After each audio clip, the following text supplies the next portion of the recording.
Mantan. 1 Timotius pukul 1:12-17. Kata mantan paling sering disematkan pada seseorang yang dahulu pernah menjadi pacar. Namun, kata ini juga digunakan untuk menyebut orang-orang yang telah berubah dari buruk menjadi baik.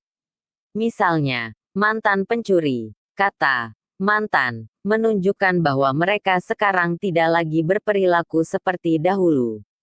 Namun, orang sering melupakan kata mantan itu sendiri, sehingga seorang mantan pelaku kejahatan tetap dianggap pelaku kejahatan, sekalipun tidak lagi melakukan kejahatan.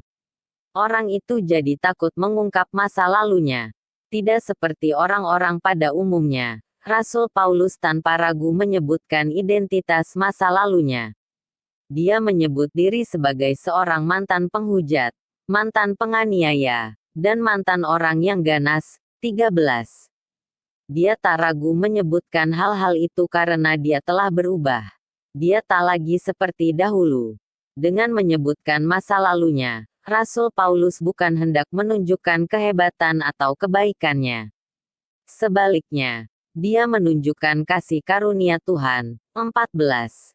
Dengan pengampunannya, Tuhan membuat seorang penghujat dan penganiaya yang ganas menjadi saksi Injil Kristus Yesus. 15. Hanya karena belas kasihannya, Tuhan memberi kesempatan kepada orang yang paling berdosa, menjadi pelayannya dan contoh bagi orang percaya lainnya. 16. Pengalaman Rasul Paulus ini kiranya menggugah kita untuk berani menjadi saksi Tuhan.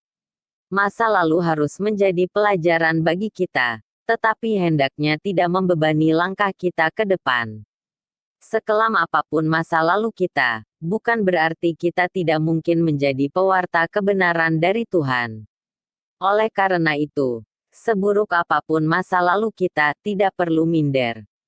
Sebaliknya, seindah apapun masa lalu kita, tak menjadi alasan untuk tinggi hati dan merasa diri lebih baik daripada orang lain. Satu-satunya yang menjadi fokus kita adalah Tuhan, karena Dialah yang telah mengasihani dan mengubahkan kita di masa kini. Masa lalu tetaplah masa lalu. Siapapun kita dahulu, kita adalah mantan pendosa. Kita tak lagi berbuat dosa seperti dahulu, melainkan memancarkan belas kasih Allah.